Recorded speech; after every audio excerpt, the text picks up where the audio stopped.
അപ്പോൾ നമ്മൾ കോളേജിലത്തെ ക്രിസ്മസ് സെലിബ്രേഷന് പോവാട്ടോ. വണ്ടിയിലാണ് പോകുന്നത്. ബസ് സ്റ്റോപ്പ് വരെയുള്ള കോളേജ് വരുന്നില്ല. 12 മണിക്ക് ഇവിടുന്ന് ഇറങ്ങിയ കാരണം അവിടെ 2 മണിക്ക് എത്തിയത്. അപ്പോൾ അവിടെ എത്തിയപ്പോഴത്തേനും വിശന്നു. അപ്പോൾ ഞങ്ങൾ ആ പൂങ്കുന്നത്തുള്ള ഓവൻ ഷവായിൽ കയറിയിട്ട് ഫുഡ് കഴിക്കണം. അതിൻ്റെ സൂപ്പ് കുടിക്കണതിൻ്റെ ഷോ ആണിത് കാണുന്നത്. നമ്മൾ ഓർഡർ ചെയ്ത ഷവായി, ഹാഫ് ഷവായിയാണ് ഓർഡർ ചെയ്തിട്ടുണ്ടായിരുന്നത്. അതൊക്കെ വന്നു, കഴിച്ചു. ഫുഡൊക്കെ അടിപൊളി ഫുഡായിരുന്നു. അപ്പോൾ ഞങ്ങൾ കഴിച്ചു. ഹാഫ് തന്നെ ഞങ്ങൾ മതിയാക്കിയ അവസ്ഥയായിരുന്നു. നേരെ കോളേജിലേക്ക് പോയി. കോളേജിൻ്റെ സൈഡിൽ ഇതേപോലെ കുറേ മരങ്ങളും പാടങ്ങളൊക്കെ ഉണ്ട്. അവിടെയൊക്കെ പോയി കുറച്ച് നേരം നടന്നു. പിന്നെ ഞങ്ങൾ നേരെ കോളേജിലേക്ക് പോയി. അവിടെ DJ പ്രോഗ്രാമൊക്കെ ഉണ്ടായിരുന്നു. നേരെ അതിന് കയറി കുറേ തലകുത്തി മറിഞ്ഞു, ഡാൻസൊക്കെ കളിച്ചിട്ട് പോകുന്നു.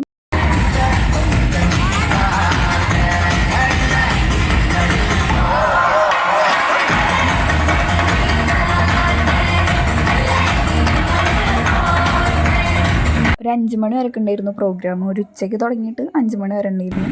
അപ്പോൾ അതൊക്കെ കഴിഞ്ഞ് ഓട്ടോറിക്ഷ വിളിച്ചിട്ട് നേരെ പോയി ശക്തനിൽ പോയി ബസ് കയറി പോകുന്നു.